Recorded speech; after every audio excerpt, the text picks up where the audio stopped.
Shalom les Koulam, soyez les bienvenus pour cet enregistrement. Ici au refuge, nous sommes sous la neige. C'est l'hiver, enfin c'est l'automne, mais bon, l'hiver s'est invité un peu plus tôt que prévu. Et donc nous sommes Shabbat 16 novembre. Et aujourd'hui j'ai à cœur de vous relâcher un message, je crois, important, puisque Dieu m'a beaucoup parlé sur deux sujets que je vais développer prochainement, enfin le premier aujourd'hui et le prochain un peu plus tard. Le prochain s'intitulera l'illusion des comment dire, le mensonge de tout ce qui est comment dire contre-culture dans le domaine de la santé, etc., etc. Il y a beaucoup à dire à ce sujet, et je me rends compte que c'est devenu, pour certains chrétiens, un problème qu'il faut absolument gérer, de façon biblique, j'entends. Mais ce n'est pas le sujet d'aujourd'hui. Le sujet d'aujourd'hui est vraiment crucial aussi, et il s'intitulera « La foi ouvre les portes du royaume de Dieu et donne également autorité. L'absence de foi condamne l'individu et l'affaiblit, l'appauvrit. Et je vais même oser le dire, le féminise. » Alors attention, je me prépare à recevoir tous les chrétiens féministes sur le dos, mais tant pis, parce que je vais parler d'une disparition de la foi qui va de pair avec une féminisation allez, on va dire de la psychologie générale. On voit ça dans le monde, on voit ça dans l'Église de façon accélérée aujourd'hui. Et voilà, donc, donc je l'ai dit, la foi ouvre les portes du royaume de Dieu. Et la foi va avec l'autorité. J'aimerais que vous reteniez cette affirmation de départ, parce que pour beaucoup de gens aujourd'hui, la foi ne produit pas grand-chose, parce que la foi de la plupart des gens est passive et comment dire, est basée sur un socle de passivité qui n'a strictement rien à voir avec la disposition qu'il faut et qui est virile, afin que la foi puisse se manifester dans des choses évidentes. Hein? Alors, la foi et l'autorité vont de pair. Nous allons parler de foi et d'autorité, car les deux sont profondément liés. Sans foi, vous ne pouvez pas avoir d'autorité, je dirais, hein, dans le domaine, parce que c'est très bien de parler de Moshe qui, n'est-ce pas, tend son bâton et qui, par la foi, dit-on, le don de foi, ouvre la mer Rouge, mais je vous garantis qu'il ne l'a pas fait comme comment vais-je dire, un chrétien ou un juif féminisé qui, gentiment, a dit à la mer Rouge, veux-tu bien t'ouvrir s'il te plaît? Il a fait cela avec un caractère d'autorité, et c'est important d'en parler parce que la notion d'autorité aujourd'hui disparaît partout.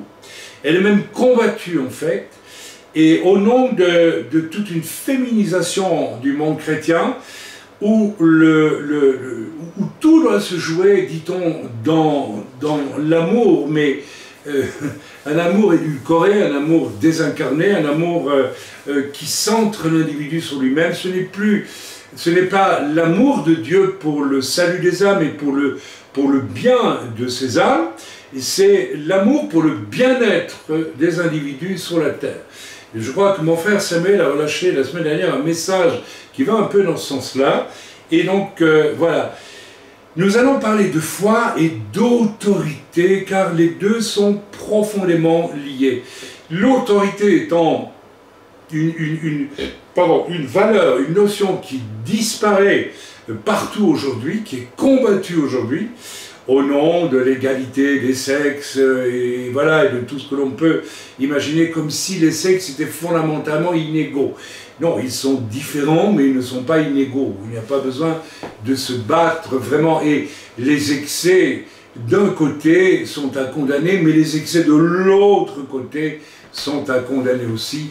Ce qui est à condamner, c'est la guerre des sexes qui se pratique aujourd'hui, que ce soit de la part d'hommes démissionnaires, infantiles, égoïstes, voire méchants, ou égocentriques, ou égoïstes, ou que ce soit de la part de femmes tout aussi égoïstes et égocentriques, et qui, n'est-ce pas, veulent absolument proclamer une égalité, en fait, en éliminant finalement la genre masculine. Hein. Donc on sera égaux, n'est-ce pas, lorsque on sera débarrassé des hommes. Alors l'autorité dans ce cas-là est une valeur qui amène la justice. Et donc l'autorité disparaît aujourd'hui et l'injustice apparaît de plus en plus. Ok, donc je l'ai dit, la foi et l'autorité sont profondément liées. Le modèle parfait, c'est Yeshua, c'est le modèle dont la foi était parfaite, car sa préoccupation d'être constamment en relation avec Dieu était son modus vivendi. Hein? Je ne vois rien faire que je ne vois faire par mon Père. La foi de Yeshua et son autorité, sa foi ne s'exprimant pas sans autorité, eh bien, était due au fait qu'il était en relation intime avec Dieu, son Père. Aujourd'hui, nous avons un christianisme de plus en plus fréquent, non plus centré sur Dieu, mais sur l'homme, et sur les besoins de l'homme. Alors évidemment, c'est la théorie de l'amour à tout bout de champ, parce que, voilà, il faut tout accepter, tout supporter, tout accepter qui était inacceptable hier, parce que c'est au nom de l'amour. Alors, je n'ai pas besoin de vous faire le détail, et nous voyons, n'est-ce pas, cela autour de nous de manière récurrente un peu partout, hélas, aujourd'hui. Donc, la préoccupation de Yeshua était Dieu, lui-même, le Dieu le Père, et la préoccupation du christianisme aujourd'hui, et du monde juif messianique aussi, et du monde catholique et protestant et tout ce que vous voulez, eh bien, c'est de plus en plus le bien-être de l'homme au centre. Et Dieu mis à la remorque pour le bien-être de Dieu. Il y a donc disparition, édulcoration de la priorité et fatalement disparition de l'autorité et de la foi. La foi disparaît. D'ailleurs, le Seigneur nous a prévenus, il nous a dit, trouvera-t-il encore la foi lorsqu'il reviendra le Seigneur. Ça nous indique sur la direction que vont prendre de plus en plus ces choses jusqu'au retour du Seigneur. Alors nous voyons très bien que chez Yeshua, sa foi était parfaite et son autorité était grande. Vous savez, il ne mâchait pas ses mots et n'hésitez pas à appeler certains sépulcres blanchis, à les traiter d'hypocrites, n'est-ce pas, etc. L'apôtre Paul aura cette même autorité, n'est-ce pas, un jour avec son frère, l'apôtre Pierre, et c'est une époque où on n'avait pas peur de l'autorité, lorsqu'elle était bien placée, bien tombée. Yeshua va même utiliser, oh attention, là je vais dire une chose qui va déranger, je l'ai dit une fois dans cette chose, dans une église où je prêchais en Suisse, et j'ai eu une réaction d'une violence incroyable, parce que j'ai parlé de Yeshua qui utilise son autorité vis-à-vis des marchands du temple, qui s'est fait un fouet avec des cordes, et qui a frappé, et qui a, avec ses mains, peut-être avec son pied même, avec plus de mépris encore, renverser les tables d'échangeurs. Là, on ne peut pas dire que c'est une autorité édulcorée, évanescente, spiritualisée, c'est une autorité du premier degré, et c'est Yeshua qui la manifeste. Et le jour où j'ai prêché cela, j'ai eu une réaction d'un homme qui m'a dit « Yeshua n'a jamais été violent ». Je n'ai pas parlé de violence, j'ai parlé d'autorité, c'est pas la même chose. C'est pas la même chose. Et aujourd'hui, on en arrive presque, à devoir utiliser une espèce de, pas de violence, mais d'autorité extrêmement forte dans certains cas, pour arriver à dire la vérité. Et Yeshua a frôlé cette limite. Je ne dis pas que Yeshua était violent au sens d'une violence gratuite, mais il a été violent à un certain moment dans ses propos et dans ses actes, parce qu'il avait l'autorité. Alors j'espère que vous me suivez. Je sais que c'est un domaine qui va, oh là là, un message qui va déranger pas mal de choses, mais néanmoins nous devons réfléchir, ne pas nous énerver, ne pas nous tourmenter avec ces choses, parce que peut-être que ça va toucher quelque chose. Et vous savez, la réaction de cet homme qui m'a, un jour, il y a des années, qui a réagi très mal, il a simplement nié, n'est-ce pas, l'autorité de Yeshua et ses comportements qui sont rapportés dans l'Écriture sainte. Alors, tout simplement parce qu'il était probablement un homme et qui était dénué de toute autorité. Alors, je ne vais pas rentrer dans le détail, je ne le connaissais pas, cet homme, je ne le connais toujours pas, mais je peux imaginer ce genre de personne parce que j'ai eu l'occasion de vérifier au cours de mon ministère, n'est-ce pas, des milieux entiers où, au nom de l'amour, on devait tout accepter, tout tolérer. Et en réalité, il y avait toujours une absence d'autorité spirituelle, morale, et je dirais même psychologique, légitime dans ces cas-là. Je vous donnerai un exemple dans quelques instants. Voilà, donc, la foi et l'autorité. Alors, on ne va pas se braquer que sur l'autorité, on va se braquer sur la foi. Et nous allons lire dans Hébreux le grand chapitre où, n'est-ce pas, l'apôtre Paul nous rapporte tout ce qui a eu trait à la foi chez les grands victorieux de la foi. Et nous allons voir, d'abord une chose, nous allons lire un ou deux passages. Et si vous lisez tous ces passages dans Hébreux 11, vous allez vous rendre compte que, eh bien, si vous voyez les choses sous l'angle de la foi, vous aurez raison, mais vous pourrez réfléchir et vous poser la question, non pas vous la poser, mais vous pourrez comprendre qu'il fallait aussi une grande autorité à ces personnages pour, n'est-ce pas, vivre la foi. Donc la foi et l'autorité vont de pair. Alors lisons ensemble dans le chapitre 11 d'Hébreux et au verset 29. Alors, voilà, donc le Seigneur parle ici, donc enfin, le scripteur de la lettre aux Hébreux donc, parle ici donc des Hébreux qui traversèrent la mer Rouge. Et il dit ceci, c'est par la foi qu'ils traversèrent la mer Rouge comme un lieu sec. Alors là, c'est le miracle. C'est le miracle. Tandis que les Égyptiens qui tentèrent de passer furent engloutis. Alors, on peut dire que par la foi, les Hébreux traversèrent la mer Rouge, et nous avons ici le don de foi, grâce au don de foi de Moshe, mais ce don de foi ne peut pas être activé, ne pouvait pas être activé s'il n'y avait pas chez Moshe une personnalité ou une conviction de grande autorité au moment où il l'a fait.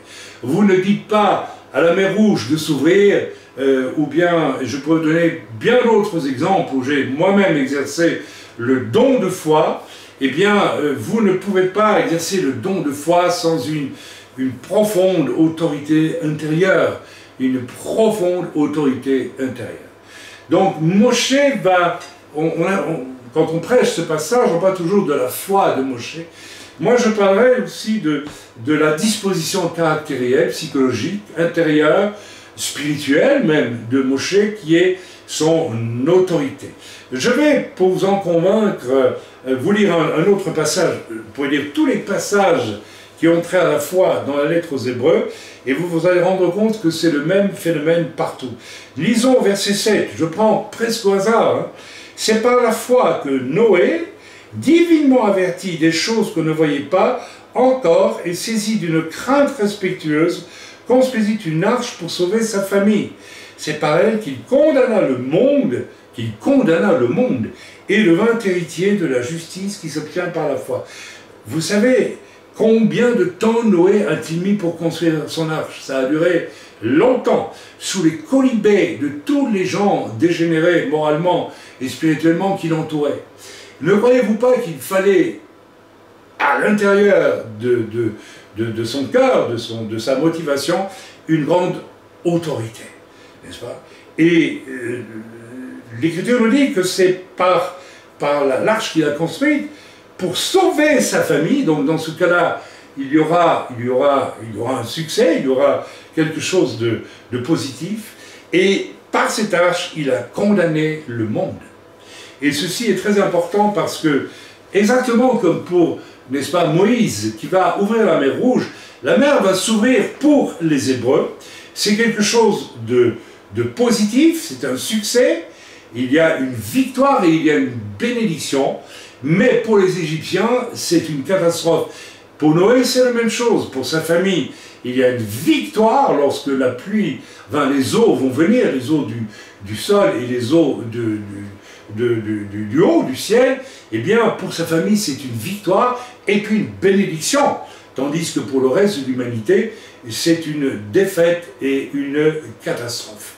Bien, donc autour de la question, je pourrais prendre plein d'autres exemples. Hein, allez, je prends simplement le verset 5. C'est par la foi qu'Enoch fut enlevé pour qu'il ne voie point la mort, et il ne parut plus parce que Dieu l'avait enlevé, car avant son enlèvement, il avait reçu le témoignage qu'il était agréable à Dieu. Écoutez, vous allez dire où est l'autorité là? Mais l'autorité elle est grande, parce que pour que Enoch, n'est-ce pas, ait pu plaire à Dieu, il est dit ici, il avait reçu le témoignage qu'il était agréable à Dieu. Vous savez, pour être agréable à Dieu, il faut une sacrée maîtrise, il faut un sacré courage. Ce n'est pas simplement en étant passivement un chrétien du dimanche qui va téter à son biberon, n'est-ce pas, de la semaine. Il faut plus que cela.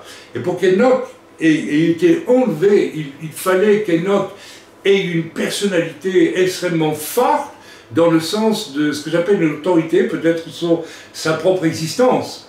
En tout cas, il était trouvé agréable à Dieu. On va dire, mais quel est l'aspect négatif de ça? Eh bien, c'est tout simplement que ni vous, ni moi, nous n'avons pas été enlevés comme Enoch l'a été.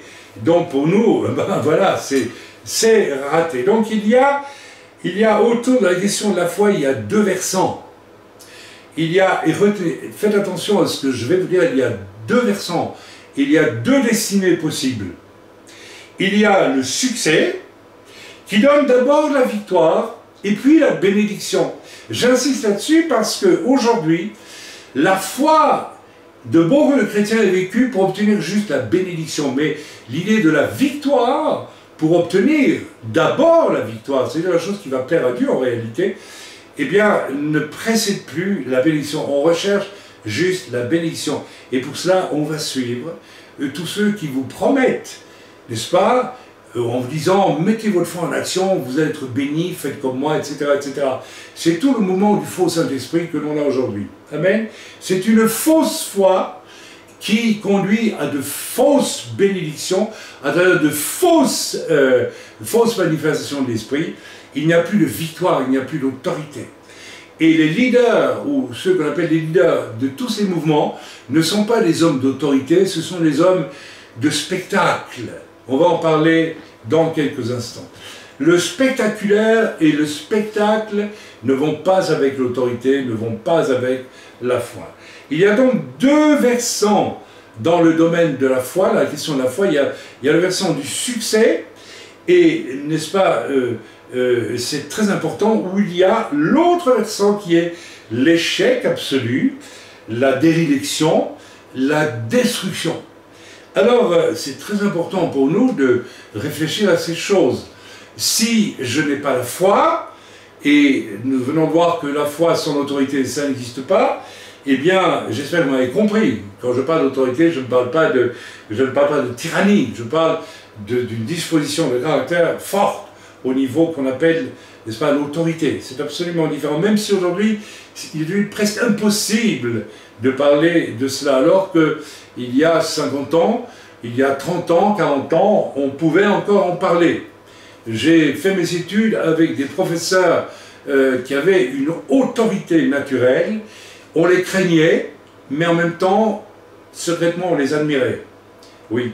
Et un professeur qui n'avait aucune autorité naturelle, on en profitait, bien sûr. On pouvait faire un chahut, que sais-je d'autre. Hein? On a tous vécu ce genre de sottise. Mais au fond, nous-mêmes, on méprisait la personne. Donc, vous le savez très bien, nous savons tous cela très bien, nous avons tous connu ce genre de choses. Amen. J'ai connu pour ma part des professeurs qui avaient une grande autorité naturelle et qui étaient en même temps des hommes de grande vérité, de grande justice, qui pouvaient nous dire nos vérités, pas leurs 4 vérités pour se défouler, mais nos vérités. Et des hommes comme ceux-là, j'en ai connu un, c'est un professeur de français qui m'a parlé un jour, et en face, il m'a dit, pour une fois, des choses positives. Il avait percé à jour certains aspects de ma personnalité, mais c'était un homme d'autorité, c'était un homme intègre et d'autorité. Autorité signifie aussi intégrité. Amen. Et là où il n'y a plus d'autorité, soyez certains que l'intégrité disparaît de plus en plus. La foi, n'est-ce pas? Alors, commençons par nous détacher de l'aspect spectaculaire de la foi. Pourquoi? Parce que, malheureusement, un vrai miracle est quelque chose de spectaculaire, mais qui ne doit pas être mis en spectacle. Or, depuis une vingtaine d'années, 25 ans à peu près, peut-être un peu plus maintenant, nous avons un mouvement charismatique qui travaille sur le spectaculaire et qui vraiment met un spectaculaire basé sur le spectaculaire pour le spectaculaire, alors qu'à la base, en fait, il n'y a pas de véritable foi, il n'y a pas de véritable autorité, il n'y a pas de véritable miracle, il n'y a pas de véritable don de foi en action. J'aimerais que vous fassiez attention à ce que je suis en train d'essayer de vous faire comprendre, parce que c'est extrêmement important. Donc, il y a une fausse vague de faux Saint-Esprit aujourd'hui qui a amené des manifestations spectaculaires. Vous savez, quand vous avez un Kenneth Hagin aux États-Unis, qui était un homme de foi, et un homme qui a prêché l'évangile d'une façon vraiment avec autorité, mais qui soudain a basculé dans des choses que l'on peut voir sur Internet depuis des années d'ailleurs, où, n'est-ce pas, il se balade à moitié ivre, soi-disant de l'esprit, en riant comme un enfant, et, n'est-ce pas, en envoyant les gens se retourner au sol et les foules rire. Et alors vraiment, quand vous faites ça devant un auditoire de 500, 2000, 2000, 3000, peut-être 10 000 personnes, vous êtes dans du spectaculaire. Vous êtes non plus dans du spectaculaire, vous êtes dans du spectacle. Dans le mot spectaculaire, il y a spectacle, mes amis. Et nous devons faire très, très attention à cela. Quand il y a spectacle, la foi est très souvent aujourd'hui, une fausse foi, est assimilée au monde du spectacle même, ok? Et on devine facilement où cela peut mener. Il suffit de voir autour de nous et d'aller sur Internet pour s'en rendre compte. La foi, donc, en nous détachant de son aspect spectacle tel qu'il se vit aujourd'hui, cela peut malheureusement imprégner nos attitudes de foi, notre psychologie aujourd'hui, car cela peut avoir comme effet de nous centrer, alors attention, sur les effets et non pas sur la cause. Amen. Et ceci est très important. La cause étant dans la foi et ensuite dans les effets. Je m'explique. La manifestation doit d'abord exister, n'est-ce pas, dans la foi de celui qui a une foi, un don de foi guidé par le Saint-Esprit, et ensuite dans les effets de cette foi. Lorsque j'étais en Italie, il y a bien longtemps, et que j'ai exercé un don de foi en disant à un homme, j'avais une parole de connaissance, qu'il avait un cœur à moitié détruit, et effectivement cet homme devait vivre une transplantation cardiaque, ce que j'ignorais, et que je lui ai dit, si vous le voulez, je prie pour vous, et vous allez recevoir un nouveau cœur, ce que j'ai fait, et il a reçu un nouveau cœur, j'ai exercé le don de foi. Mais avant d'exercer le don de foi, j'ai exercé le don de foi qui a été suivi des faits. Les faits, c'est qu'il a reçu un nouveau cœur. Or, aujourd'hui, dans la culture charismatique du spectacle, c'est les faits que l'on vit sans savoir s'il y a la foi avant. Et on voit ça partout, chez toutes sortes de faux oins aujourd'hui, n'est-ce pas? J'espère que vous me suivez, j'espère que est-ce que je suis compréhensible dans ce que je suis en train de vous dire? N'est-ce pas? Alors, il y a maintenant carrément on s'en rend compte, n'est-ce pas? Il n'y a pas besoin de citer beaucoup de noms, on connaît les grands noms de ce mouvement, n'est-ce pas, d'illusion. Eh bien, on réalise de plus en plus que beaucoup de miracles sont des faux miracles, voire des miracles fabriqués, on a ça de plus en plus, parce qu'il faut faire du spectacle. Parce que qui dit spectacle dit foule, qui dit foule dit beaucoup d'argent, qui dit beaucoup d'argent dit voilà, etc. On a tout compris. Alors, on est aux antipodes, et il ne faut aucune autorité pour faire cela. Il faut l'autorité du docteur Dopé. Vous savez, le docteur Dopé, pour ceux qui ont lu certaines bandes dessinées que l'on lisait quand j'étais enfant, pour ma part, il y avait, n'est-ce pas, le fameux docteur Dopé. C'était ce cow-boy, ex-pasteur défroqué, ou je ne sais tout quoi, ou aventurier, qui parcourait l'Ouest avec son chariot et qui vendait de l'élixir qui guérit tout, vous voyez. Et puis alors les gens, n'est-ce pas, eh bien, mouraient ou bien étaient empoisonnés, etc. Mais lui était parti, il avait ramassé, n'est-ce pas, ce qu'il fallait en ayant vendu son élixir. On a de plus en plus cela aujourd'hui, et cela attire les foules. Vous savez, si vous vous présentez devant les gens, et vous leur dites « j'ai la solution miracle pour tous vos problèmes », vous verrez tout de suite, dans le cœur de n'importe quel humain, on va au moins écouter ça, parce que qui ne serait pas sensible à cela? Bien, nous avons donc nous avons, n'est-ce pas, une culture de la foi du type docteur, élixir du docteur Dopé aujourd'hui.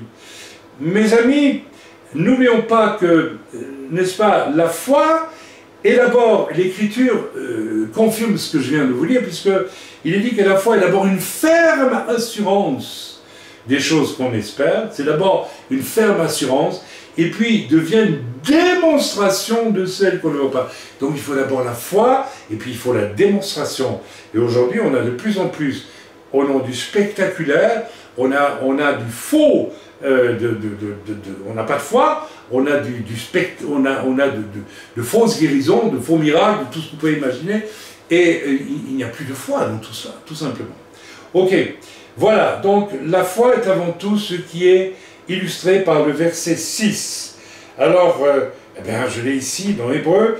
Or, sans la foi, il est impossible de lui être agréable, car il faut que celui qui s'approche de Dieu croit que Dieu existe et qu'il est le rémunérateur de ceux qui le cherchent. Mes amis, nous avons ici le cœur disons, de la solution si nous voulons vivre une vie de foi. Qu'est-ce que ça dit ici? Eh bien, ça dit tout simplement qu'il faut croire que Dieu existe. On va dire, mais moi je crois que Dieu existe, mais je me pose de plus en plus la question, quand je rencontre de plus en plus de soi-disant chrétiens aujourd'hui, je me demande en quoi ils croient. Je crois qu'ils croient surtout en leur bonheur terrestre, mais au fond, je ne sais pas s'ils croient que Dieu existe autrement que comme un distributeur de friandises et de bénédictions. Ok? Croire que Dieu existe, et ensuite, si l'on croit que Dieu existe, on le cherche constamment. On ne peut pas faire autrement que d'être, même si l'on est, si l'on a envie de... Je dis toujours à mon épouse combien de fois nous avons voulu prendre des vacances, et quand nous y sommes parvenus, une fois on y est parvenu, eh bien, Dieu nous a montré que nous perdions notre temps parce que ce n'était pas son désir. Ça veut dire par là qu'une fois que l'on a vraiment connu le Seigneur, le Dieu vivant, on ne peut plus faire autre chose que d'être constamment avec nos qualités, nos défauts et tout ce que Dieu doit encore corriger dans nos vies. Je vous le concède sans aucune difficulté, mais nous devons être constamment centrés sur le Seigneur. Quand je regarde mon épouse, avec ses qualités, ses défauts, mais elle ne passe pas une journée sans lire sa parole, sans prier, sans chercher la volonté de Dieu. C'est pourquoi, bien souvent, elle est une conseillère utile, n'est-ce pas? Puisque moi aussi, voilà. Alors, nous pouvons lire rapidement aussi dans Romains 10 au verset 17, n'est-ce pas, ce fameux passage tellement important qui nous démontre que sans être attachés au Seigneur, eh bien, nous ne pouvons pas vivre une vie de foi. Alors, disons Romains 10, verset 17, si vous voulez bien, j'espère que vous me suivez, je sais que je touche à des choses qui ne sont pas évidentes, je demande à ceux qui m'écoutent ici de me donner leur avis, parce qu'il faut que je corrige, je corrigerai. Eh bien voici donc ce que dit Romains chapitre 10, verset 17. Ainsi la foi vient de ce qu'on entend, et ce qu'on entend vient de la parole de Dieu. Ok? Ce que la foi vient de ce que j'entends, et ce que j'entends vient de la parole de Dieu. Ce que j'entends, j'aime bien le fait que celui qui a rédigé ceci, alors je ne sais pas si c'est bien traduit, n'est-ce pas, du grec, puisque tout ça a été écrit en grec, je pense, au départ, etc., mais le entendre. Alors entendre ici, je pense que c'est à la fois, bien sûr, entendre intellectuellement, comprendre, mais en même temps entendre, c'est-à-dire percevoir, être réceptif. Et je pense que la lecture de l'écriture, mes amis, va provoquer une imprégnation profonde qui va générer la foi dans mon cœur. Et croyez-moi que celui qui a inspiré toute cette écriture, tout ce qui est dans cette Bible que vous avez chez vous, que vous lisez beaucoup, un peu, tendrement, à la folie, ou pas du tout, n'est-ce pas, comme on dit, eh bien, le rédacteur de ces Bibles, eh bien, ne me dites pas qu'il a naturellement une immense autorité. Ça, la Bible, telle qu'elle a été, comment vais-je dire, jetée dans les bras de l'humanité par le Tout-Puissant, est un acte de foi extraordinaire. Dieu lui-même place sa foi dans son écriture. Dieu lui-même place sa foi dans son écriture. Tout ce que Dieu a créé dans la création est un acte de foi et d'autorité. Vous savez, quelqu'un me disait récemment, je ne sais plus où j'ai entendu cela, n'est-ce pas, prenez, je ne sais pas moi, l'homme peut inventer beaucoup de choses, mais prenez un colibri ou bien un oiseau et je vous mets au défi de fabriquer un colibri. Et vous ne pouvez pas parce que vous n'avez pas l'autorité pour ça. Et je ne parle même pas de foi ici, vous n'avez pas la science ni l'autorité pour cela. Quand je vois le côté inébranlable de la création, que nous malmenons, ça c'est un fait, mais du point de vue de Dieu, il y a une autorité, Dieu a établi. Il y a d'ailleurs, sans arrêt dans l'Écriture, n'est-ce pas, des références au fait que Dieu a établi les choses. C'est Dieu qui a fondé les montagnes, c'est Dieu qui a voulu faire ceci, c'est Dieu qui a donné des limites à l'océan.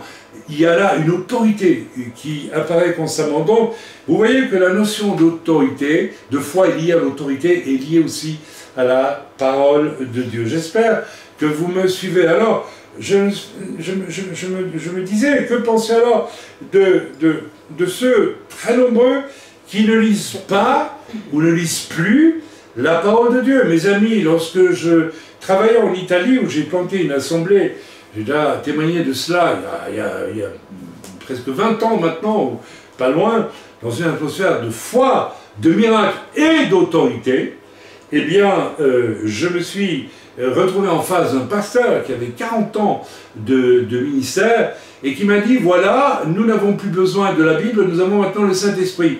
Il avait bu cette carabistouille, il avait avalé cette sottise. C'est un pasteur qui a avalé cette sottise et c'est extrêmement répandu aujourd'hui dans beaucoup de milieux. Eh bien, de la part d'un soi-disant revivaliste sud-américain qui a débarqué et que j'ai vu, que j'ai croisé, et je vous le dis avec toute franchise et sincérité, dès que je l'ai vu, je n'ai pas cru une seconde à cet homme. Il me paraissait n'avoir aucune autorité, n'être pas propre du tout, ça se voyait sur lui, et n'être pas du tout cet homme qui allait amener un renouveau par le seul Saint-Esprit. Et effectivement, il n'a pas fallu 6 mois pour que cet homme soit chassé d'Italie parce qu'il a été découvert en conversation galante avec une dame dans son salon. Vous m'avez compris. Alors effectivement, cet homme a fini par se révéler pour ce qu'il était, un homme sans foi, sans autorité, mais qui allait vous amener le grand réveil, n'est-ce pas, le grand réveil. C'était un revivaliste. Amen. Voilà, donc à cette époque, nous avons vu le départ d'une dérive, n'est-ce pas, où un soi-disant Saint-Esprit n'est-ce pas, fait tout, n'est-ce pas, sans avoir recours à l'écriture. Et, n'est-ce pas, on recherche aujourd'hui ces ministères de spectaculaires qui en fait n'ont rien de spectaculaire, si ce n'est le spectacle auquel ils s'adonnent.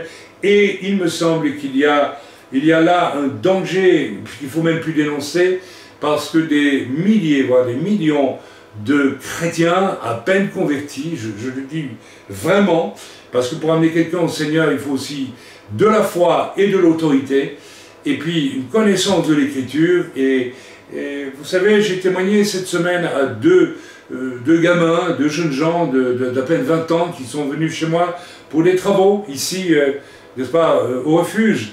Et des gens assoiffés, des gens en déroute, des gens, l'un d'eux a déjà failli mourir 3 fois dans un accident de voiture, et il réfléchit beaucoup, très profondément.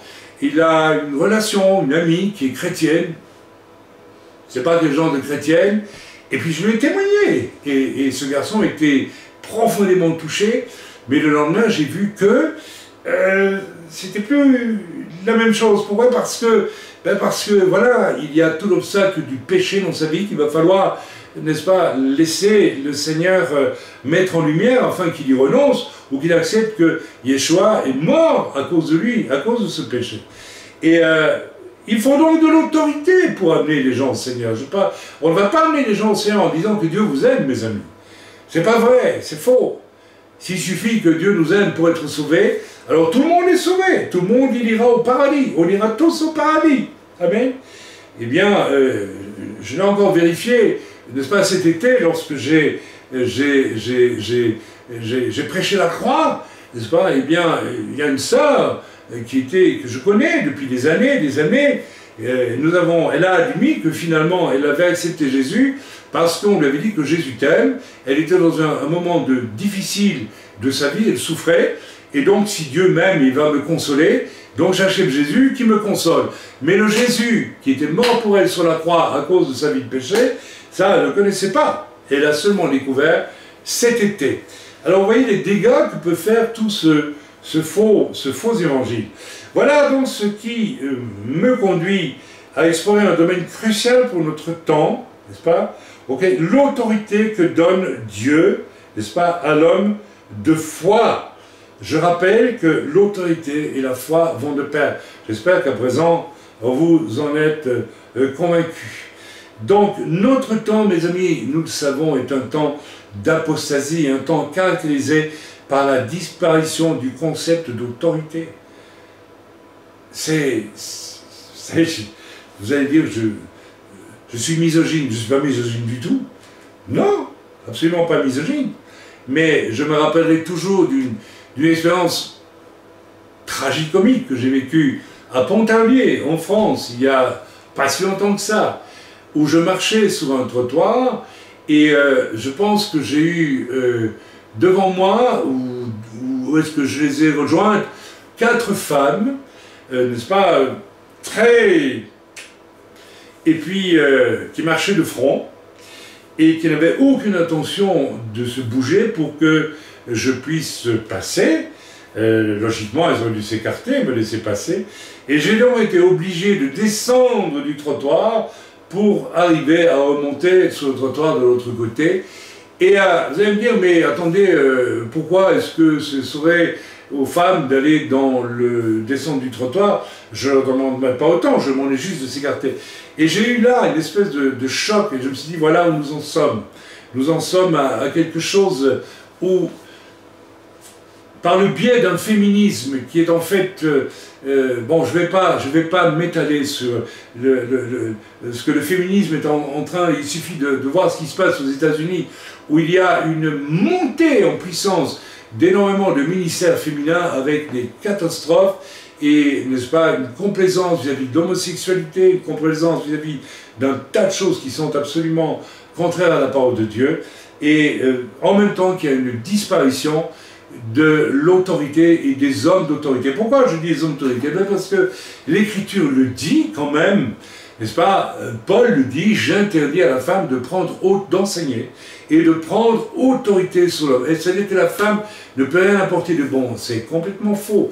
Moi, j'ai une épouse qui pioche la parole de Dieu, et lorsqu'elle a trouvé des choses extrêmement intéressantes dans la parole de Dieu, elle m'en a fait part, et j'ai dit, mais ça, c'est merveilleux, on va le partager avec l'Église, et nous avons édité des livres, des livrets, et même des livres que mon épouse a rédigés, mais sous l'autorité des anciens, pas de sa propre autorité.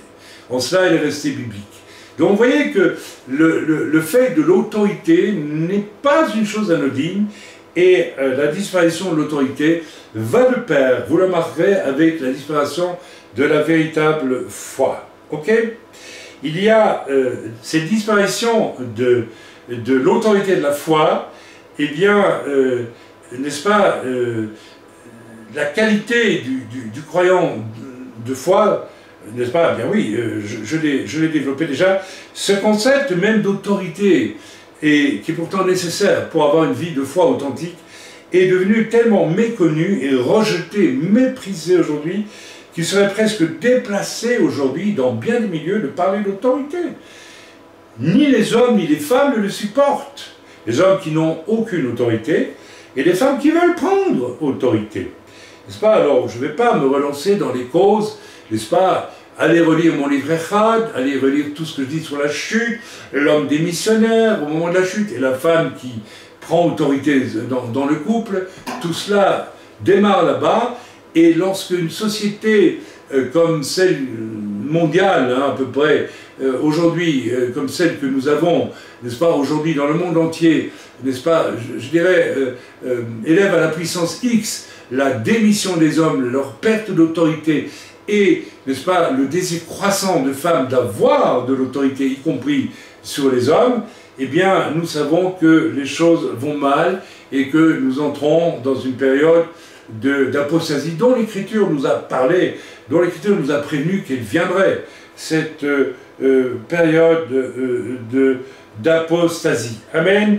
Il suffit de voir, par exemple, n'est-ce pas, l'ascension, je l'ai déjà dit, mais je redis, n'est-ce pas, vertigineuse des ministères féminins aux États-Unis et même ici en Europe, et de voir surtout, alors, c'est très bien de dire que ce n'est pas biblique, mais observons les résultats. Mes amis, j'ai eu l'occasion, la triste occasion, qui m'a coûté très cher d'ailleurs, d'être sollicité il y a déjà pas mal d'années par un monsieur, je dirais, un frère sans doute, qui m'a demandé de venir mettre de l'ordre, tout simplement, oui, il faut oser le mot, dans son assemblée qui était, d'après lui-même, une véritable pétaudière.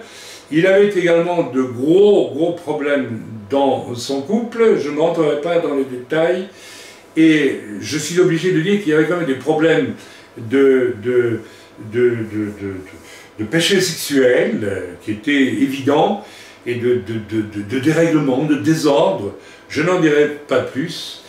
Et bien, à bout de force, de devoir gérer les problèmes de couple, et puis dans son assemblée, il m'invite à venir, et là, j'ai découvert une assemblée qui avait été plantée par une évangéliste américaine, qui avait établi un homme et sa femme, pasteur, tous les deux. Je ne sais pas où l'on trouve dans l'Écriture, n'est-ce pas, une justification au ministère pastoral féminin, d'autant plus que cette femme était tous les 4, 5, 6 mois, était envoyée en hôpital psychiatrique, enfermée donc à cause de crises, voilà, de désordre très avancés. Et donc, comment peut-on établir, voilà, donc cette évangéliste américaine d'ailleurs, n'est-ce pas, s'était amusée à planter une assemblée avec ses bons sentiments, et là se trouvait le problème, mais sans autorité. Le résultat est que tout ce qui était construit dans cette assemblée était le fait de sentiments, de copinage, de complaisance. Tout était faux. Et j'ai donc dit au pasteur qui me demandait de venir, j'ai dit, écoute, le problème de cette église, c'est que tout a été construit sur des valeurs charnelles, humaines, et absolument pas, ça se sent, ça se voit, il suffit de regarder. Et elle m'a dit, ben oui, tu as raison, c'est vrai. Je m'en rends compte aux résultats, parce que les résultats étaient catastrophiques d'un peu partout. Alors j'ai dit, écoute, je peux te proposer de remettre tout ça dans une perspective biblique et d'essayer de reconstruire à partir de zéro quelque chose. Et c'est ce que nous avons fait. Et dans un premier temps, les personnes qui avaient des postes dont elles ne se rendaient pas compte, qu'elles essayaient de tenir, mais dont elles n'avaient pas le regard d'ancien pour qu'elles puissent comprendre qu'elles le tenaient très mal, qu'elles le tenaient de façon charnelle, voire ambiguë par moments, ben, j'ai parlé avec ces personnes les unes après les autres, qui ont reconnu, qui ont dit, mais oui, mais vous avez raison, je ne me sens pas vraiment à l'aise dans ce que je suis en train de faire, on m'a établi là, et puis je me sens forcé de le faire, mais en réalité, tout au fond de moi-même, vous avez raison, ça ne vient pas de Dieu.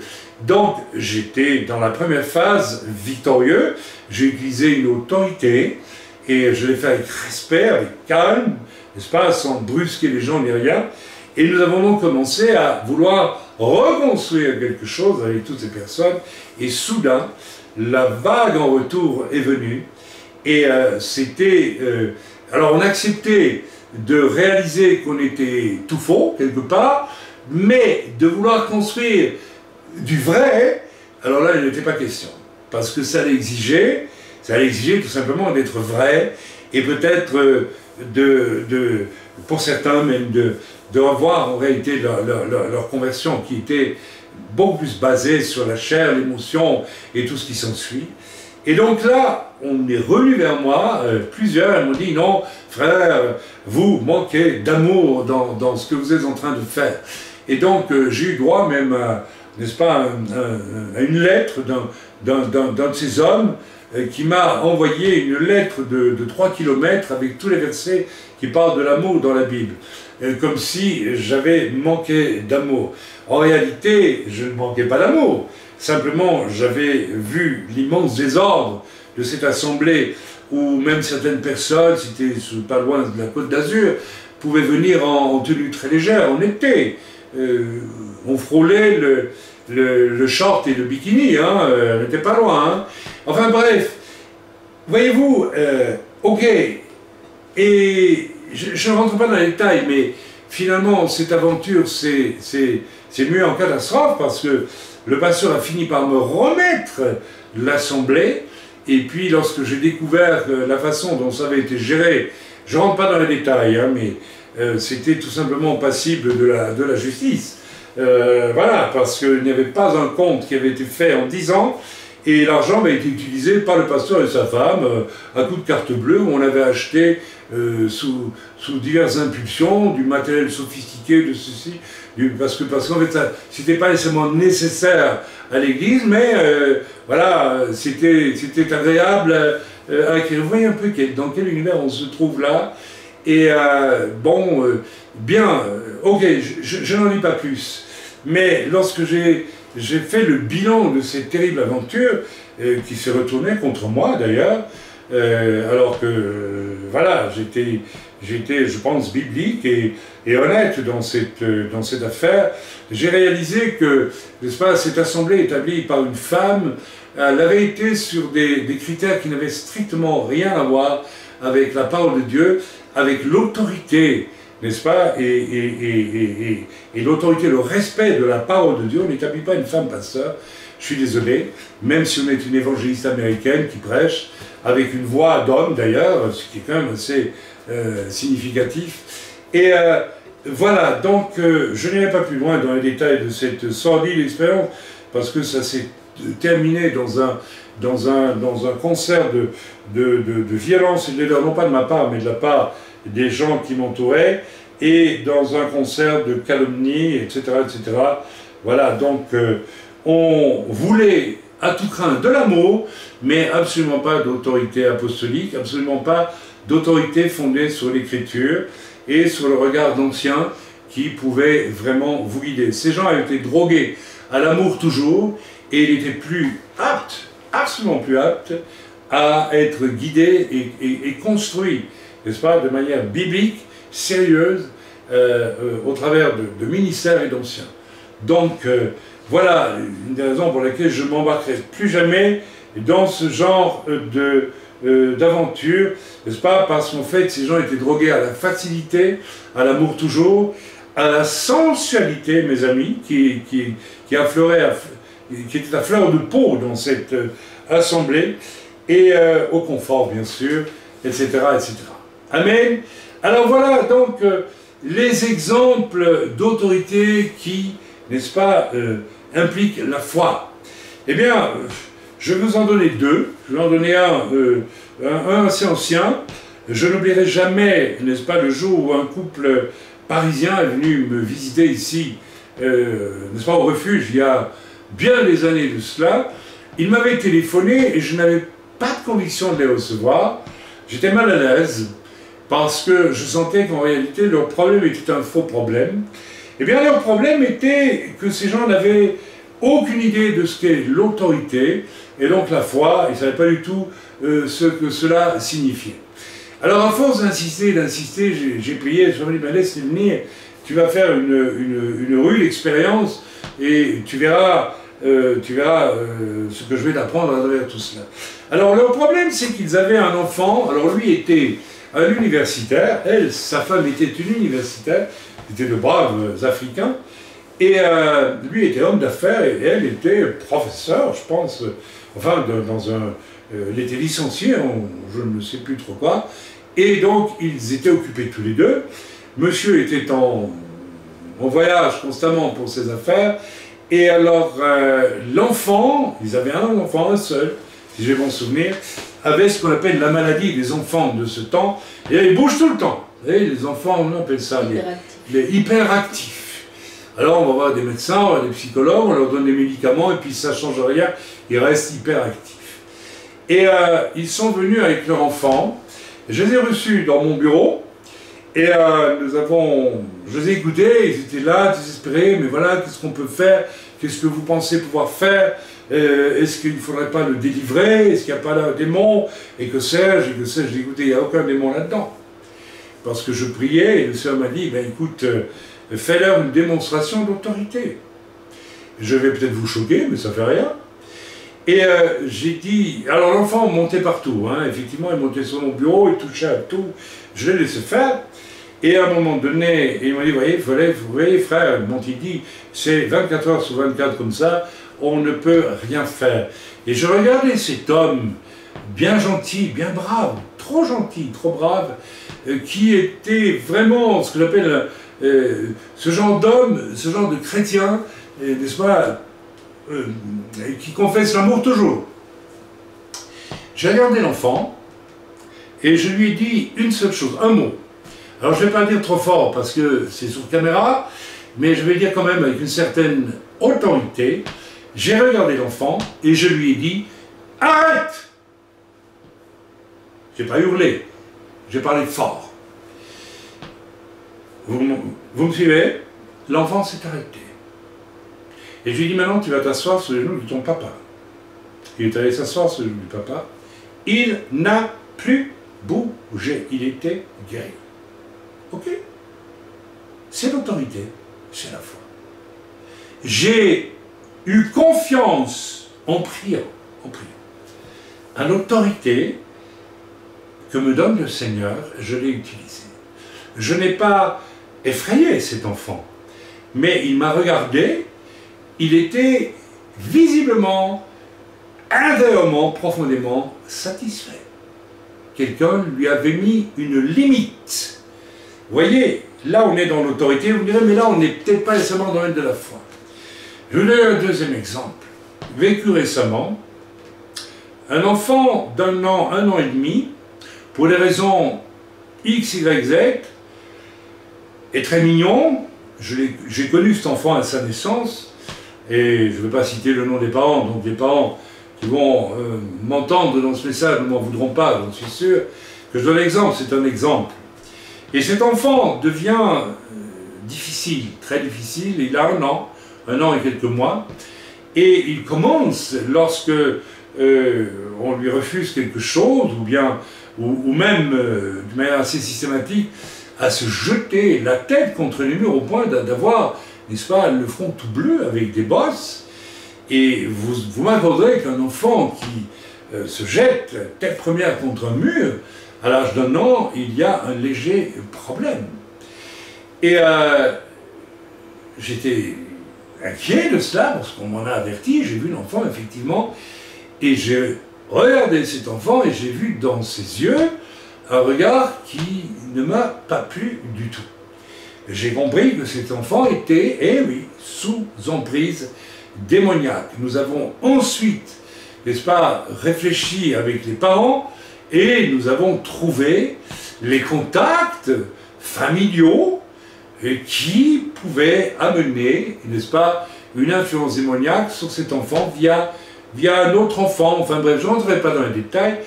Vous savez, alors cet enfant était devenu, était en proie à une influence démoniaque. Oui, à 1 an et quelques mois.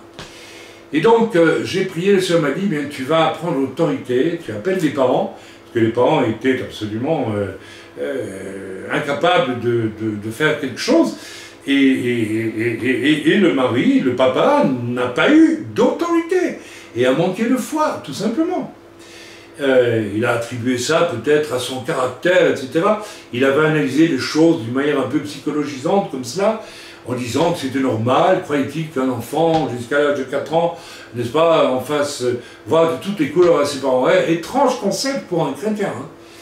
Alors que la Bible dit que la folie est dans le cœur de l'enfant. Donc, a fortiori, s'il y a quelque chose de spirituel. Parce qu'un enfant qui se jette la tête première contre les murs, au point d'avoir le crâne tout bosselé et bleui en tout cas, nous ne sommes plus dans le domaine du naturel. Donc, j'ai appelé les parents avec l'enfant.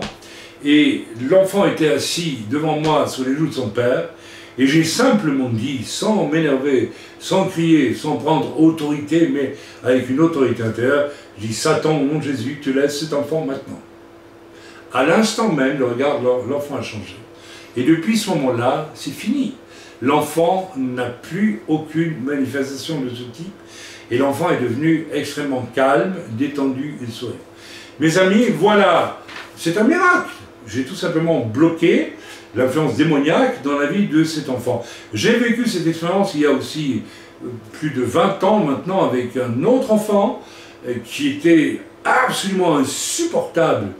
Et on me l'a amené, j'ai prié pour lui, et tout le monde a été témoin. Cet enfant a basculé, n'est-ce pas, d'un univers vraiment mauvais dans lequel il évoluait à quelque chose de tout à fait différent. Donc là, il y a manifestation d'autorité, de foi, et ce sont des choses qui sont, voilà, qui sont n'est-ce pas, devant lesquelles, j'ai donné ces 2 exemples, mais il y a 1000 exemples aujourd'hui de situations que vous pourriez, n'est-ce pas, vaincre, dépasser, si vous aviez de la foi et de l'autorité. D'ailleurs, le Seigneur a dit, j'y viendrai dans quelques instants, si vous aviez de la foi comme un grain de sénévé, vous diriez, n'est-ce pas, à cette montagne, retire-toi, jette-toi dans la mer, et vous le verriez s'accomplir. N'est-ce pas, nous avons vu que la foi, n'est-ce pas, et l'autorité qui va avec la foi, n'est-ce pas, ne sont pas possibles s'il n'y a pas, n'est-ce pas, un accrochage intérieur, en tout cas permanent, avec le Seigneur lui-même. Amen. Alors, rappel, verset 29, nous allons lire le verset 29, c'était donc dans, que je ne dise pas de bêtises, peut-être ma femme peut m'aider, ah oui, dans Hébreux, c'est ça, chapitre 11, verset 29, nous y retournons, et peut-être ma femme peut le lire, bien je l'ai ici, je vais le lire, donc verset 29, voilà. C'est par la foi, alors pourquoi ai-je mis le retour au verset 29? Je ne sais pas. Oui, non, donc voilà, lisons quand même. C'est par la foi qu'ils traversèrent la mer Rouge comme un lieu sec, et tandis que les Égyptiens qui tentèrent de passer furent engloutis. Amen. Les Hébreux passèrent la mer Rouge, et les Égyptiens furent engloutis. Mes amis, je pense que nous avons 2 alternatives avec la foi et l'autorité qui va avec la foi. Soit nous pouvons vaincre les obstacles, soit nous sommes vaincus par l'obstacle. Dans le cas de la mer Rouge, les Hébreux sont passés, les Égyptiens ont été engloutis. Les Hébreux sont passés au travers de l'obstacle, les Égyptiens ont été détruits par l'obstacle. Eh bien mes amis, je pense qu'il faut rien que pour cela se poser la question, donc je reviens à tout ce que j'ai dit, la foi, l'autorité, et ces choses sont vivantes en nous, peuvent s'exprimer dans nos vies et obtenir des résultats à partir du moment où il y a une accroche intérieure, constante, permanente avec Dieu, tout simplement. Cela signifie aussi, je crois, une véritable et profonde conversion, et pas des conversions à moitié, pas des conversions knick-knack. Les knick-knack, c'était ces bonbons avec du sucre que l'on distribuait aux enfants quand j'étais gosse en Belgique, ou peut-être déjà en Allemagne, n'est-ce pas? On appelait ça des knick-knack, des petites, pour calmer les enfants, on leur donnait ce petit biscuit avec du sucre. Des knick-knack. Eh bien, ce n'est pas une question de knick-knack, la foi et l'autorité. Mes amis, je répète, la foi, l'autorité sont possibles à celui qui a une accroche permanente avec le Seigneur à l'intérieur de son cœur, même s'il est fatigué, même s'il est découragé, même s'il est tout ce que vous voulez, même s'il est persécuté, il y a quelque chose à l'intérieur qui va constamment le diriger vers Dieu son Père. Et je crains que pour beaucoup de croyants aujourd'hui, qui ont été élevés au biberon du tout amour, tout amour, tout amour, tout amour, au biberon du spectacle et non plus de la foi, eh bien, il n'y a pas cette accroche vis-à-vis du Seigneur. Alors, je pense aussi que ces deux versants de la foi et de l'autorité, ceux qui passent, ceux qui ont la victoire et ceux qui sont vaincus par le même obstacle, eh bien, a quelque chose de prophétique pour les temps qui viennent. Est-ce que nous sommes de ceux qui vainquons ou est-ce que nous sommes, n'est-ce pas, de ceux qui seront vaincus par... Alors, nous pouvons rapidement nous remémorer 1 Corinthiens 4, je pense, versets 19 à 21, où il est écrit « Le royaume de Dieu ne consiste pas en paroles, comprenez en blabla, en paroles inutiles, en verbiage, mais en puissance, en démonstration de puissance, le royaume de Dieu. » Alors, dans quel royaume vivons-nous? Dans quel royaume vivez-vous? Est-ce que vous vivez dans un royaume de démonstration de puissance, de la puissance de Dieu? Mes amis, c'est quelque chose qui va avec le royaume de Dieu. Je parlais il y a 2 jours avec un cher frère qui travaille très profondément les choses du point de vue de l'Écriture, et il me parlait de la différence qu'il y a entre le royaume de Dieu et le royaume des cieux. Tout à fait d'accord avec lui. Mais le royaume de Dieu, une des forces, une des richesses, une des évidences du royaume de Dieu, eh bien, c'est la gloire de Dieu. La gloire de Dieu se manifeste à travers des démonstrations de puissance, mes amis. Alors, est-ce que cette puissance, c'est juste pour quelques spécialistes? Non, c'est à la portée de tout un chacun. Je crois que j'ai parlé déjà de cela la semaine dernière, n'est-ce pas? Le Seigneur Yeshua nous a dit, si vous aviez de la foi, c'est-à-dire si vous cherchiez Dieu de tout votre cœur, c'est ça la condition pour que votre foi soit vivante.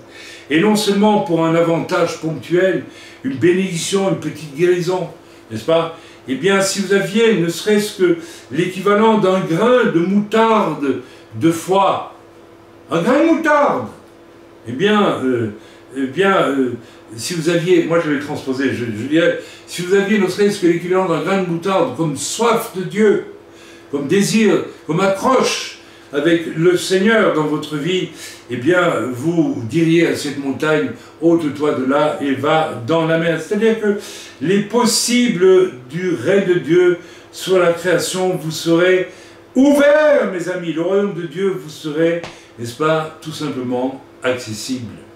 Amen. Je vous ai déjà parlé du miracle, la pompe à essence que Dieu a créé devant nos yeux. Ma femme est témoin.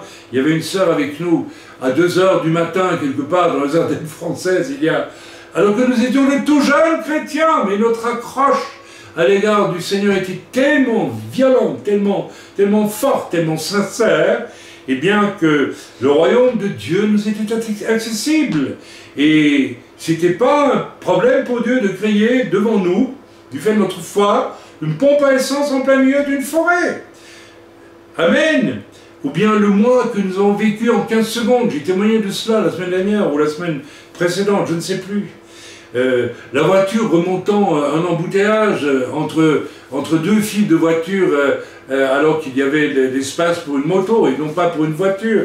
Et en bref, tous ces miracles, n'est-ce pas, eh bien, n'étaient pas possibles sans la foi et sans autorité. Parce que je vous assure que lorsque vous êtes dans un embouteillage et que vous savez que vous êtes en retard à une réunion et que vous voulez échapper à l'embouteillage et que l'Esprit de Dieu vous dit « Rentre avec ta voiture dans l'espace entre les deux fils, sur des kilomètres peut-être, j'ai oublié, hein. Ma femme s'en souvient peut-être, ou alors des centaines et des centaines de mètres, rentre avec ta voiture au milieu de tout ça. Si vous n'avez pas de l'autorité, si votre foi ne s'accompagne pas d'autorité, vous ne le faites pas, mes amis. Vous ne le faites pas, n'est-ce pas? Et si vous pour vivre un mois en 15 secondes, il faut aussi avoir de l'autorité. Il a fallu que je décide avec ma femme que la dîme que nous donnions, c'était tout ce qui nous restait pour vivre le mois. Nous étions le 2, le 3 du mois, le 4 peut-être.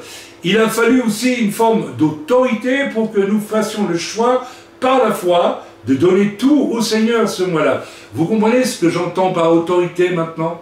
Vous voyez que ça n'a rien à voir avec autoritarisme ou dictature ou quoi que ce soit d'autre. Je parle d'une conviction intérieure profonde. Amen.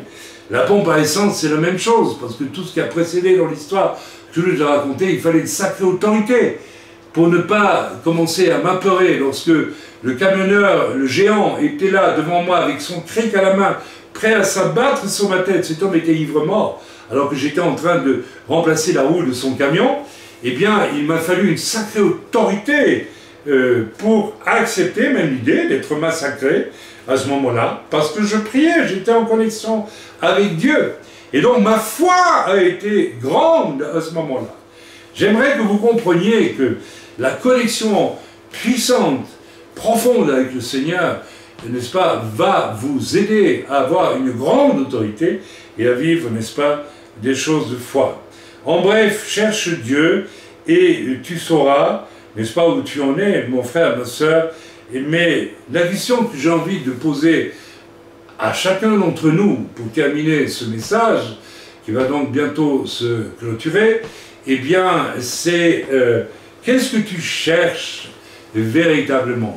Est-ce que tu cherches Dieu, ou est-ce que tu cherches, finalement, je vais le dire parce que je crois que c'est le cas de beaucoup de pseudo-croyants aujourd'hui, est-ce que tu cherches une espèce de méthode pour être bien sur la terre, en convoquant Dieu afin qu'il te satisfasse ou que tu le reconditionnes à ta façon, parce que c'est aussi, je pourrais parler des heures et des heures, surtout le désordre aujourd'hui dans l'esprit des gens concernant leur relation avec Dieu, mais je terminerai là-dessus aussi. C'est absolument effrayant de voir comment les gens sont en relation avec Dieu dans une espèce de conditionnel, à condition que je puisse te reformater tel que je te veux, tel que je te pense, tel que je te vois.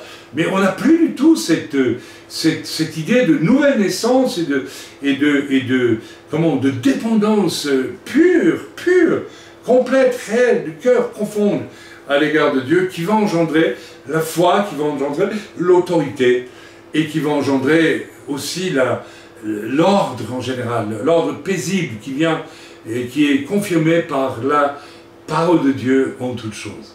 Je vous laisse avec ce message qui n'a pas été facile du tout pour moi de relâcher, je vous le confesse, mais soyez bénis dans le nom de Yeshua, et puis peut-être que vous avez un peu mieux compris ce dont on doit parler lorsque l'on parle d'autorité.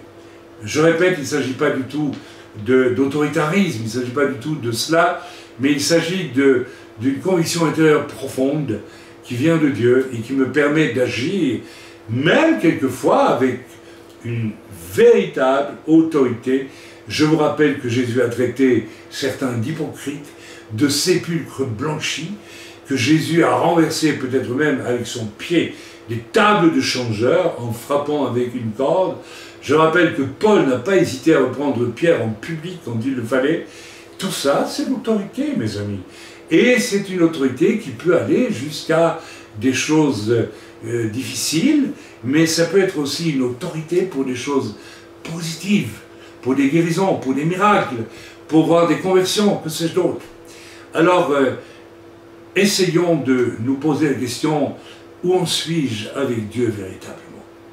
Où en suis-je avec Dieu véritablement? Est-ce que Dieu est vraiment la personne qui compte le plus tout au fond des choses? Est-ce que j'ai accepté Dieu comme mon sauveur?